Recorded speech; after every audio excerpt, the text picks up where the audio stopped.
में बहुत प्राण प्रिय बात लगी है, इसलिए दोबारा इसको कह रहे हैं। बाहे निरुद्धे मनसा प्रसन्नता, मनः प्रसादे परमात्म दर्शनम, तस्मिन् सुदृष्टे भवबंधनाशो, बहिर्निरोधा पदवी विमुक्ते। सैकड़ों बार कल से ये श्लोक बार बार चल रहा है। वाहे निरुद्धे मनसा प्रसन्नता। ये उपासक पकड़ क्यों नहीं पा रहा, पकड़ क्यों नहीं पा रहा? कितनी अमृतमयी बात है। एक प्रार्थना हम करना चाहते, सरल भाव से आप समझ लो इसका अर्थ, वो हमारी तरफ से प्रार्थना है। 1 महीने की केवल हमें समय दो, 1 महीने का। आप 1 महीने कोई इच्छा नहीं करेंगे, जैसी सामने परिस्थिति आए उसको भोग लो, इच्छा मत करना।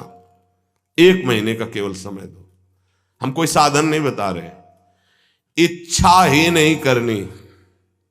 जहां इच्छा निकले उसे निरुद्धे, रोक दो, बाहर जवान में ना आने पावे। खान पान देखना, सुनना, रहना, भोगना, व्यवस्था, 1 महीने में मर थोड़ी जाओगे। 1 महीने का हम कोई संकल्प नहीं दे रहे, कोई कसम नहीं खवा रहे, प्रार्थना कर रहे हैं कि आज से 1 महीने हम कोई भी इच्छा व्यक्त नहीं करेंगे, न सद न असत, कोई भी इच्छा नहीं व्यक्त करेंगे।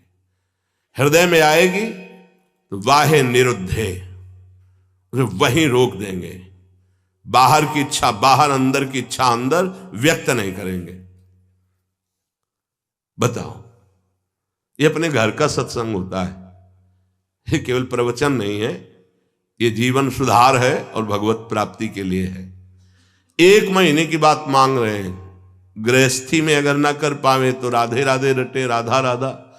लेकिन विरक्त जनों से प्रार्थना 1 महीने, केवल 30 दिन। जबान से आपकी इच्छा व्यक्त नहीं होनी चाहिए, 1 महीने बस। आप देखो कैसा आपको लगता है। जलन होगी पहले, वो बार बार व्यक्त नहीं करना, 1 महीने व्यक्त नहीं करना। परिपक्व अवस्था के प्राप्त महापुरुषों के हृदय में इच्छा ही नहीं प्रकट होती। जाहि न चाहिए कबहू कछु, तुम सन सहज सने, बसहु निरंतरता सुर, सोराउर निज गे। 1 महीने, ये तो आजीवन की बात होती है महापुरुषों की। महाराज ये रख लो, कभी आपके काम में आएगा, कभी आपको जरूरत पड़ेगी, कभी आपको चाहिए ना। भैया नहीं, हम जरूरत मिटाने के लिए, चाह मिटाने के लिए, काम मिटाने के लिए आए हैं, बढ़ाने के लिए नहीं। आप रखो, जब जरूरत हो कि मेरा मालिक उस समय दे देगा। कभी आप तो उस समय जो अभी दे रहा है वो उस समय नहीं है क्या? हमारे लिए नई सृष्टि रच देगा। जो सृष्टि में नहीं होगा वो भी वो रच देगा, विश्वास करो। 1 महीने अभ्यास करके देखो, देखेंगे आप लोग, देख लो। इच्छा को होगी, इच्छा, हम ये नहीं कह रहे कि इच्छा नहीं होनी चाहिए, इच्छा होगी पर आप व्यक्त नहीं करोगे। 1 महीने खेल खेल के देखो, गेम है। जीवन मुक्त महापुरुष की स्थिति होती है। देखो, एक आपको कथा सुनाते हैं। श्रीमन माधवेंद्र पुरी जी महाराज बहुत बड़े महाभागवत हुए हैं, चैतन्य महाप्रभु के चरित्र में आते हैं। ईश्वरपुरी जी के गुरु श्रीमन माधवेंद्र पुरी। ईश्वरपुरी जी महाप्रभु चैतन्य देव के प्रथम गुरुदेव थे। फिर सन्यास के गुरुदेव भारती जी महाराज हुए। तो श्रीमन माधवेंद्र पुरी जी महाराज जब क्षीर चोरा गोपीनाथ जी जो कहे जाते हैं, गोपीनाथ जी के दर्शन करने गए तो वहां शयन के समय कुल्हड़ में बड़ा ही पवित्र और स्वाद युक्त खीर का भोग लगता था। जब ये महिमा सुनी खीर की और भोग लगता देखा, तो उनके अंदर इच्छा हुई कि अगर एक कुल्हड़ प्रसादी मिल जाए तो स्वाद लेके हम देख लेंगे कि प्रभु को ऐसा खीर का यहां भोग लगता है तो अपने ठाकुर जी को ऐसा ही खीर का भोग लगाएंगे। जो ही इच्छा जागृत हुई, जलन पैदा हुआ। अरे इच्छा कैसे जागृत हो गई? तो अंदर से विवेक कार्य कर रहा है बचाने का जलन, ये तो प्रभु के भोग के लिए इच्छा, फिर भी इच्छा कैसे हुई कि मुझे एक कुल्हड़ मिल जाए। तुरंत प्रणाम किया और वहां से चल दिए। अब रात्रि का समय आ रहा था, तो उसी गांव के किनारे एक वृक्ष के नीचे बार बार ये प्रश्न मन से, तूने इच्छा क्यों कर ली? बार बार उत्तर आता कि प्रभु के भोग के लिए इच्छा की है कि अगर मिल जाता तो स्वाद ले लेते और वैसे ही खीर प्रभु को लगाते अपने। नहीं नहीं, फिर भी इच्छा क्यों?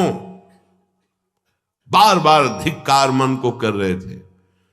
इधर महाभागवत की इच्छा भी भगवान बने थे और उसका पोषण भी भगवान करते हैं। जो निरीह जन हैं, जिनके अंदर इच्छा ही नहीं है, उनके हृदय में कोई इच्छा प्रकट होती तो लीला प्रकट करने के लिए होती। जो कई कुल्हड़ थे उनमें से एक कुल्हड़ छुपा लिया ठाकुर जी ने अपने वस्त्र के नीचे, घाघर के नीचे, जो नीचे का वस्त्र उसमें छुपा लिया और सामने रखे हुए हर भोग के कुल्हड़ उठा करके ले गए। जब शयन कराने गए तो देखा एक कुल्हड़, कहा ये कैसे, यहां कैसे आ गया प्रभु के वस्त्र की?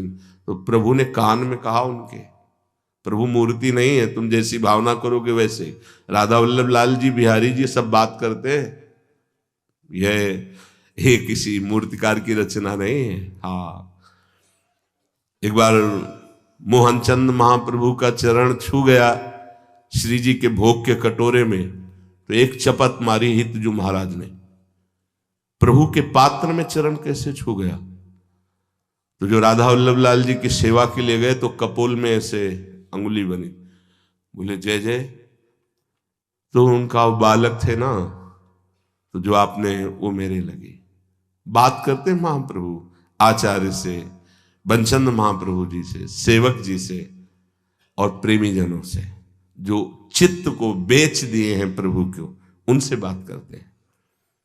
कान में प्रभु अपने सेवक से कही कि ये मैंने चुराया है श्रीमन माधवेंद्र पुरी जी के लिए, और गांव के बाहर अमुक वृक्ष के नीचे बैठे, ये वहां पहुंचाओ तत्काल। तो बैठे हुए भगवत स्मरण करते बीच बीच में धिक्कार दे रहे थे। इच्छा कैसे जागृत हुई? श्रीमन माधवेंद्रपुरी किसका नाम है? उनका जी दास का नाम। ये गोपीनाथ प्रभु ने आपके लिए खीर का कुल्हड़, हाँ ऐसे नहीं, बड़ी अद्भुत लीला की, भोग लगाया तो एक कुल्हड़ चुरा लिया आपके लिए, और जब शयन कराने गए तब आदेश किया तो लाए। उस दिन से प्रभु का नाम क्षीर चोरा गोपीनाथ हो गया। वो तो चले गए, देखे रात भर रोते रहे, प्रभु खीर तो पाई ही, कुल्हड़ भी पा गए, और उसको जो थोड़ा कुल्हड़ का हिस्सा बांध लिया, रोज प्रसादी रूप से थोड़ा कुल्हड़ पा लिया। कितना आप विचार करो, इस कोटि के जो महामहिम है, वो भगवत संबंधी इच्छा में इतना क्लेशित हो गए। हम तो स्वयं भोग की इच्छा रखते हैं। हम कौन से साधक हैं, कौन से महात्मा हैं, किस मार्ग के पथिक? जरा सिद्धांत को समझो, यहां इच्छाओं का तो जाल लगा हुआ है, और परमार्थ का स्वरूप क्या है? बाहे निरुद्धे, बाह्य रोक दो उस इच्छा को। कोई भी इच्छा हृदय में अपना स्थान न बनाने पावे। मनसः प्रसन्नता, तो आपके मन में अखंड प्रसन्नता जागृत होगी। और मनः प्रसादे परमात्म दर्शनम, जब हम बाह्य विषयों का सेवन करते हैं तो मन खिन्न रहता है नवीन नवीन विषय भोगने के लिए। मन में जलन होती, वही विषयों की तरफ आकर्षित करता है, फिर वही जलाता है, वही संकल्प विकल्प कराता है। थोड़ी देर जलाने के बाद फिर उसी भोग की लालसा करता है। बड़ा बाहे निरुद्धे, रोक दो उसको। देखो इसमें विवेक बल काम करता है। अगर आप सत्संग सुन रहे हैं, शास्त्र स्वाध्याय करते हैं, नाम जप करते हैं, सेवा करते हैं संतों की, ठाकुर जी की, तो आपका विवेक प्रबल हो जाएगा, वो रोक देगा। कितना आनंद! कल से इस श्लोक का चिंतन चल रहा है। इतना कोई इच्छा ही नहीं करनी भाई। ये गृहस्थ जन जो बहुत सी कामनाओं में रत हैं वो ये नहीं समझ पाएंगे, लेकिन हम विरक्त जनों से प्रार्थना करते हैं, यदि आप कोई इच्छा नहीं करेंगे तो आप बहुत जल्दी जीवन मुक्त हो जाएंगे। इच्छा ही आपके स्वरूप को ढके हुए है, इच्छा ही आपका बंधन है, और निरीह इच्छा रहित ही जीवन मुक्त अवस्था है। 1 महीने का अभ्यास करके देखो। अच्छा, 1 महीना बहुत ज्यादा लग रहा हो कि पता नहीं चूक ना हो जाए तो 15 दिन का कर लो। 15 दिन बहुत ज्यादा लग रहा हो तो कोई 1 हफ्ते का कर लो। और गृहस्थ जनों को ज्यादा लग रहा हो तो 1 दिन का करके देख लो कि सुबह से लेकर के शयन तक आज कोई इच्छा नहीं हम करेंगे। अगर इच्छा होगी भी तो व्यक्त नहीं करेंगे। 1 दिन करो। विरक्त के लिए 1 महीना, नए साधक के लिए 15 दिन, बहुत नए साधक के लिए 1 हफ्ता, गृहस्थ के लिए 1 दिन और 1 हफ्ता। देखो ना करके क्या बिगड़ जाएगा। आज सुबह से शाम तक कोई इच्छा प्रकट नहीं करेंगे। हृदय में होगी तो उसको वहीं दबा देंगे, वाणी से नहीं बोलेंगे। देख लो, परमहंस श्री ओंकारानंद सरस्वती जी घर में भिक्षा पाने जब आए तो बच्चे ही थे। किसी कारण से मैया भूल गई नमक डालना सब्जी में। वो पा के गए, पिताश्री आए पाने, जेवी, अरे सब्जी में तो नमक, अरे भूल गई, क्योंकि छोटे छोटे बच्चों के भूल गई। वो गए, कहा स्वामी जी सब्जी कैसी बनी थी? बोले नारायण नारायण, बहुत सुंदर, परम सात्विक बनी। नहीं स्वामी जी उसमें तो नमक था ही नहीं। अरे बेटा, प्राणों का पोषण करना ये नमक है कि नहीं, ये आप गृहस्थ लोग देखते हो। हमें तो जो प्राणों के पोषण के लिए मिला तो नारायण नारायण नारायण, नहीं बच्चा उसमें बिल्कुल कहीं कोई स्वाद दृष्टि इच्छा ही। 1 दिन करके देखो गृहस्थी, और 1 महीने अच्छे साधक, ये जीवन की धारा बदल जाएगी। जीवन की धारा, आप विरक्त हैं, आपके लिए कोई कर्तव्य नहीं, जीवन की धारा बदल जाएगी। बस कट्टरता पूर्वक एक बार इस बात पे आना कि नहीं बोलना। स्वास्थ्य बिगड़ जाए, प्रारब्ध भोग लेंगे, लेकिन हम कहेंगे नहीं। 1 महीने के लिए आपके साथ हम भी हैं। मेरी स्वामिनी जो पहले से ही उसे देख रही हैं, इच्छा क्यों? अगर हुई तो चुप हो जाओ ना, वही इच्छा देने वाली तो वही पूर्ति करने वाली। इच्छा हुई, नहीं पूर्ति हुई तो उनका विनोद है, पूर्ति हो गई तो उनका दुलार है। दोनों में हमें पूर्ण ही रहना है, हमें इच्छा नहीं करनी। ठीक है, पकड़ी गई बात। 1 महीना अपने विरक्त जन इच्छा नहीं करेंगे। पक्का नहीं, पक्की बात करो। हाँ, नहीं देखो ना, आप इसमें जीवन मुक्त अवस्था की तरफ कदम है। 1 महीना जीवन मुक्त रहकर फिर आगे का तो अभ्यास पुष्ट ही होगा। 1 महीना कोई इच्छा नहीं, आएंगी परिस्थिति, बस कहना ही तो है, नहीं कहना ही नहीं है, कुछ नहीं कहना। 1 महीना नहीं बोलना है इस विषय पर कि आज हमारी ये इच्छा है, बोलना नहीं। आगे चले पक्का। और 1 दिन आप लोग गृहस्थ जन करके देखो कि आज एक पूरे दिन में कोई आकर के ऐसी प्रतिकूल परिस्थिति करेगा तो फिर आपकी इच्छा जागृत। हर इच्छा में देखना, केवल खान पान में नहीं कि हमारी इच्छा के विरुद्ध वो बोल रहा है तो हम नाराज हो जाए। नहीं, हमारी इच्छा नहीं है तो हम नाराज क्यों होंगे? हमारी इच्छा नहीं अनुकूल बोले तो प्रतिकूल बोल रहा है, मुझे कोई परेशानी नहीं। इसीलिए 1 दिन दिया है, क्योंकि गृहस्थी में बहुत 1 दिन शांत, एकदम चुप, अंदर जो आए उसे सह जाओ। और 1 महीने अपने लोग, ये केवल खान पान की इच्छा के अंतर्गत नहीं है, संपूर्ण इच्छाओं के अंतर्गत है। ना लोक की ना परलोक की कोई इच्छा नहीं। हम आएगी हृदय में तो उसको नोट करेंगे, लेकिन बाहर नहीं बोलेंगे। और उस इच्छा की छानबीन करेंगे ये इच्छा क्यों आई है, किस गलती से आई है, या किस कमी के कारण आई। एक बार पूज्य श्री राधा बाबा भाई जी से कहा कि मिठाई की इच्छा हो जाती है, मीठा देखते ही अधिक पा लेते हैं, क्या अभी ब्रह्मबोध नहीं हुआ, क्या मेरे बोध में कमी रह गई। भाई जी ने कहा नहीं। तो उनका फिर इच्छा क्यों, उनका शरीर में कमी है आपके, जिस पदार्थ की उस शरीर मांगेगा उसको दे देना है।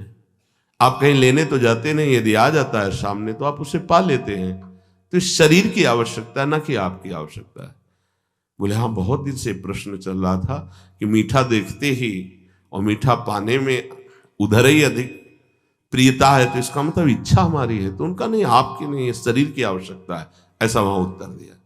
पर अपने को 1 महीना शरीर की आवश्यकता भी होगी तो नहीं मांगेंगे, जो जैसी व्यवस्था उसमें शांत, इच्छा नहीं करेंगे।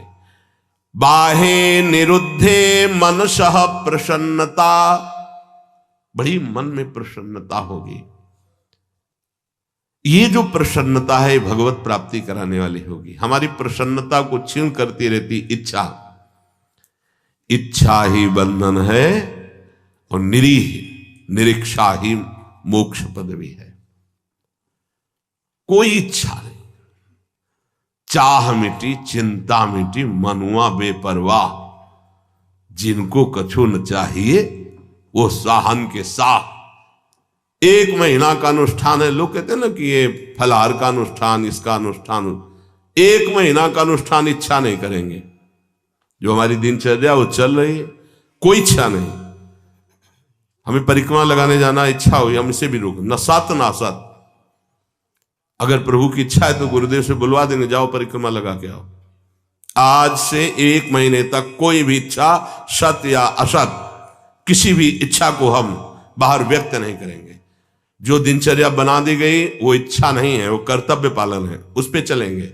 स्वयं से कोई इच्छा होगी उसे दबा देंगे 1 महीने के लिए, फिर देखते हैं कैसा लगेगा। 1 महीना, आज तारीख कौन है, कौन 17 तारीख को बात करेंगे फिर सत्संग में कि क्या स्थिति है आपकी। 1 महीना ईमानदारी से देखना, बोलना मत, चूक नहीं होनी चाहिए। 1 महीना कोई बहुत ज्यादा नहीं, पूरे जीवन में इसी स्थिति को लाना है। जहां हमारी इच्छा रुकी, खास बात है, बहुत बड़ी बात है, मनः प्रसन्नता, मन प्रसन्न होने लगता है। और कह रहे मनः प्रसादे परमात्म दर्शनम, जहां मन निष्काम हुआ, कोई इच्छा नहीं, और अखंड प्रसन्नता जागृत होती है इच्छा रहित होने पर। हम लोगों को कैसा माया फंसाए है कि हम सुखी होना चाहते हैं इच्छा करके, हमारी इच्छाओं की पूर्ति हो जाए तो हम सुखी हो जाएं। शास्त्र क्या कह रहा है, इच्छाओं का नाश, मन की अखंड प्रसन्नता, और मनः प्रसादे, जब मन प्रसन्न होता है उसी स्थिति में भगवत साक्षात्कार होता है। अखंड प्रसन्नता जागृत हुई, उसी प्रसन्नता में तत्वबोध होता है। मनः प्रसादे परमात्म दर्शनम, तस्मिन् सुदृष्टे भवबंधनासो, बहिर्निरोधः पदवी विमुक्ति। जिस समय उपासक अखंड प्रसन्न हुआ, परमात्म साक्षात्कार होता है, तो उसकी दृष्टि बदल जाती है, ब्रह्म दृष्टि। सर्वम खलमिदम ब्रह्म, वो सब जगह ब्रह्म का दर्शन, भगवत दर्शन करता है। यही संसार बंधन का नाश हो जाता है, यही परम पद है, उस परम पद में आरूढ़ हो जाता है। कोई इच्छा नहीं, कोई चाह नहीं, ये जीवन गुरुदेव को समर्पित, प्रभु को समर्पित, जैसे चलावे, स्वयं निरंतर भगवदाकार दृष्टि, परमात्म दर्शन, परमानंद का अनुभव, दुख का लेश नहीं। अब निरोध करने की वृत्ति कैसे हम रोक पावे, तो बोले योगस्य प्रथमम द्वारम वांग निरोधो अपरिग्रह। पहले वाणी को रोक दो, उचित बोलो केवल, जितना शास्त्र सम्मत बोल सकते हो उतना बोलो, अन्यथा मौन रहो। नाम कीर्तन, वाणी गायन, पहला योगस्य प्रथमम द्वारम, कल चर्चा हुई थी। दूसरा अपरिग्रह, कोई भी चीज अपने पास ऐसी न रखी जाए जो हमारी इच्छाओं का वर्धन कर दे। अगर वस्तु समीप रहेगी तो वो अपना प्रभाव दिखाएगी, इच्छा प्रकट कर देगी विरक्त के लिए। जो सीधे परमात्मा साक्षात्कार के लिए चला है, अपनी कुटिया में बस जितना मन को चंचल ना कर पावे उतना है। महापुरुषों ने सदैव ऐसा ही किया है। गुरुदेव भगवान की आज्ञा से तेहरा से सुबह 7 और 8 के बीच में जाके चून मांग लाते। उसी चून की जो बाजार गए, सब्जी मंडी से घूमे आए, जो उनकी झोली में डाल दिया वो सब्जी बना ली, नहीं तो 2 रोटी बन गई। महाराज जी उसी गुरुदेव भगवान को देखा है। महापुरुषों ने भगवत प्राप्ति के लिए इच्छाओं का दमन किया, इच्छाओं का नाश किया। देखो अब क्या होता है, अपने लोग बड़े बहाने से अपनी वासना का पोषण करने लगते हैं। अमुक चीज बोले आज श्री जी की यही इच्छा है, हाँ ठीक मान लेंगे आपकी बात, भोग लगाइए और बांट दीजिए, पशु पक्षी सबको बांट दीजिए। आप उठाइए झोली, जाइए माँ धोकरी मांग के सूखी रोटी लाइए, तो पता चलेगा आप श्री जी की इच्छा का अनुमोदन करते हैं। श्री जी की इच्छा के बहाने से हम अपनी वासना का कभी कभी पोषण करते रहते हैं। देखो गोविंद देव जी महाराज ने बाबा बलराम दास जी झाड़ू मंडल के जो थे उनसे यही कहा था कि हम तो, हमारा संपूर्ण जगत हम तो सब पाएंगे, लेकिन आप तो अब श्री जी के प्रसाद के बहाने इतना हलवा पूड़ी कचौड़ी पकौड़ी सब तो उनका भोग लगेगा। महाराजा धीराज है हमारे, और रोज पाएंगे तो पेट बढ़ेगा, गैस बढ़ेगी, चर्बी बढ़ेगी, भावनाएं वैराग्य से रहित हो जाएंगी। बात मान लेना, भोग लगे सबको बांट दो, थोड़ा थोड़ा भर पेट। अपने यहां जैसे जाते हैं साधक तेहरा से 100-250 जो भी रोटी मिलती है इकट्ठे मांग के लाते हैं, फिर पाते हैं वही। उदर भरो माधुकरी से, रूखे सूखे से भोग लगाओ, रोज भोग लगाओ और उसे बांट दो। इतना इतना अगर तो कोई, हम माधुकरी से अपना अगर या प्रभु को जो प्रसाद भोग लगा है उसमें से सूखा और जो अच्छा अच्छा पदार्थ है वो और सबको, पशु पक्षी भी तो वृंदावन के संत हैं, बांट दिया। एक बार पंडित रामकृष्ण बाबा राधा रमन जी गए तो दोना भर करके सब मिठाई का प्रसाद, तो बाबा तो बहुत शासन करते थे, हे गोसाई जी महाराज हमको तुलसी दल और चरणामृत दीजिए, ये मिठाई महाराज पाते हैं औरों को बांट दीजिए, हमें तो तुलसी दल और चरणामृत दीजिए। बहुत सावधान। गुरुजन जो हमारे आचरण करते हैं हमको वैसा चलना पड़ेगा। बहुत कम समय में बहुत ऊंचाई पर चढ़ना है, कृपा है हमारे ऊपर, हम इनकी सावधानी रखें। जब सत्संग मिल रहा है तो बहुत बड़ी कृपा मिल रही। हमारी पहली सीढ़ी है परमार्थ की, वाणी को एकदम संयम में रखें। दूसरी सीढ़ी, आप अपने पास उतना ही वस्तु रखें जितना प्रयोग करना है। अगर आप ज्यादा रखेंगे तो आपका मन चंचल होगा। कमरे में घुसने पर अगर कोई ज्यादा वस्तु हो तो तुम्हें बोझा लगनी चाहिए कि ये एक्स्ट्रा क्यों टंगी हुई है, ऐसा होना चाहिए। बिल्कुल साधारण जीवन, असाधारण चिंतन। हे साधारण जीवन, असाधारण चिंतन। कमरे में आप अगर चले जाएंगे जिस कुटिया में श्री जी इस शरीर को रख रहे हैं, राधा राधा राधा राधा राधा राधा राधा, ये जितने राधा नाम मिलते हैं ना सब्जी वाला, ये प्रसादी ये प्रसादी ये प्रसादी, ये ग्रंथ ये ग्रंथ, ये छवि बस, और आपको दूसरी वस्तु कमरे में नहीं मिली। जिधर डालो तो बस राधा राधा राधा राधा राधा। नाम है, रूप है, नाम रूप को प्रकाशित करने वाली वाणी है, जो दिनचर्या, ये केवल उपदेश ही आपको नहीं दे रहे। शरीर रोगी होने के कारण कुछ सुविधाओं को स्वीकार किया गया है, वो हमारा जीवन नहीं है, वो हमारा लक्ष्य नहीं है। जीवन में प्रतिग्रह लेना उतना जितना हमारे जीवन का यापन होना है, नहीं तो नष्ट हो जाओगे, पक्का समझ लो। अपने पास एक भी कपड़ा ऐसा ना होना चाहिए कि जो बाद में किसी के काम में आवे, बाद में यही आवे किसी जला दो तो अच्छा है, पक्का समझना। साधु का परिग्रह रहित जीवन होना चाहिए। आज ऐसी अवस्था नहीं रह गई कि हम विचरण करके, जैसे पीछे आए हैं विचरण करें। साधुओं को घेर कर पशुओं की तरह मार डाला जाता है। अब ऐसा समय नहीं है कि आप तीर्थयाटन करें, भ्रमण करें। अब समय ऐसे है कि भगवान की कृपा से यदि कुटिया बन जाए तो धाम आदि में वास करो, चुपचाप नजदीक के गांव से जहां परिचय है वहां से मांग के खा लो, नहीं और गांव में घुसोगे तो और भी हो सकता है कुछ।